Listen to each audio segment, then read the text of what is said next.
Shalom. Jumpa lagi bersama saya, Evangelis Putri, dalam acara Renungan 5 Menit bersama Bapak Gembala Ade Sugeng Wiguno. Mari kita siapkan hati kita untuk firman Tuhan kali ini. Oke, shalom rekan-rekan semuanya, selamat pagi. Dan di pagi hari ini saya mau cerita ya mengenai suatu kejadian lucu yang benar-benar pernah terjadi ya di Angkatan Laut Swedia. Yuk, tapi sebelumnya kita buka dulu firman Tuhan yang saya ambilkan ya dari kitab Yesayahu atau Yesaya pasal 46 ayat 19-10. Saya bacakan dari versi ILT 3. Ingatlah hal-hal yang terdahulu sejak lampau, karena akulah Elohim dan tidak ada Elohim lain, dan tidak ada yang seperti aku, yang menyatakan hal yang kemudian sejak permulaan, dan apa yang belum pernah terjadi sejak lampau, dengan menyatakan rencanaku akan berdiri tegak, dan aku akan melakukan semua kehendakku. Oke, rekan-rekan semuanya ya. Jadi di sini dikatakan dalam kitab Yesaya tadi, dikatakan bahwa cuma Elohim, Bapa Yahweh, Bapa Surgawi kita, yang udah menyatakan hal-hal yang kemudian, tapi sejak dulu, sejak awalnya teman-teman ya. Artinya apa? Dia tahu masa depan ya. Oke, nah hari ini saya baca soal Angkatan Laut Swedia. Kita teman-teman di tahun 1800-an, di mana mulai Age of Exploration teman-teman ya. Di mana orang-orang Eropa mulai membangun kapal-kapal kayu yang gede-gede teman-teman ya. Tipe-tipe kayak karak, kayak bergantin, kayak galeon teman-teman ya. Mereka membangun kapal-kapal yang gede-gede banget ya.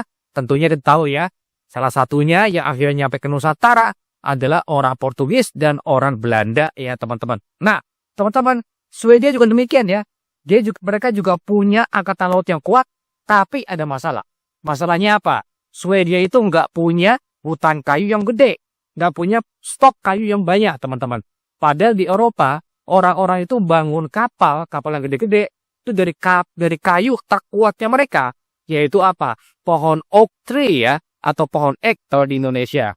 Tapi lagi ya, pohon ek Indonesia beda dengan pohon ek yang ada di Eropa.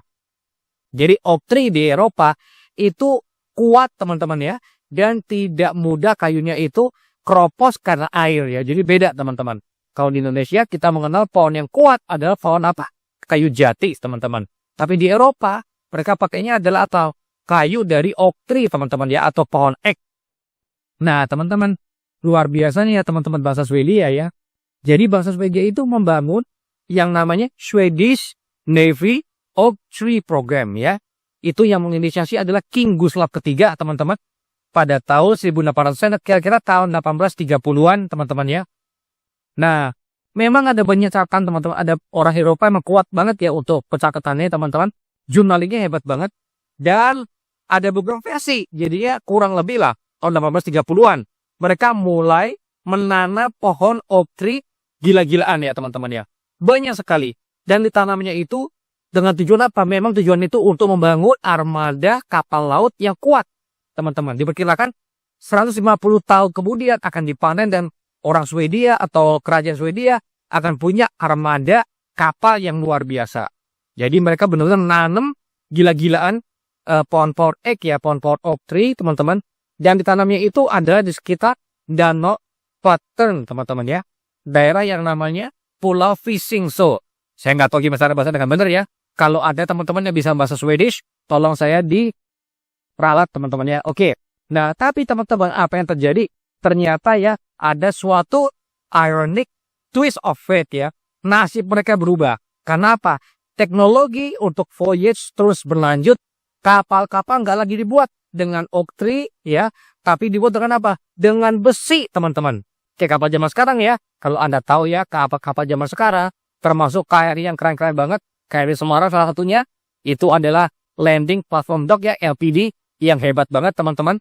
KRI Semarang. Tapi dipakai oleh TNI Angkatan Laut bukan sebagai kapal perang. Atau kapal induk ya. Tapi dipakai sebagai kapal rumah sakit. Emang dahsyat banget TNI Angkatan Laut. Nah teman-teman. Jadi kapal-kapal mulai dibuat dari besi. Bukan ini dari kayu. Sehingga apa yang terjadi? Pada tahun 1900-an teman-teman. Pada waktu pohon-pohon itu sudah waktunya dipanen. Nggak ada dipanen. Karena apa? Udah nggak perlu lagi bikin kapal dari oak tree atau dari kayu ek teman-teman. Nggak perlu lagi. Karena kapal-kapal sudah dibuat dengan besi.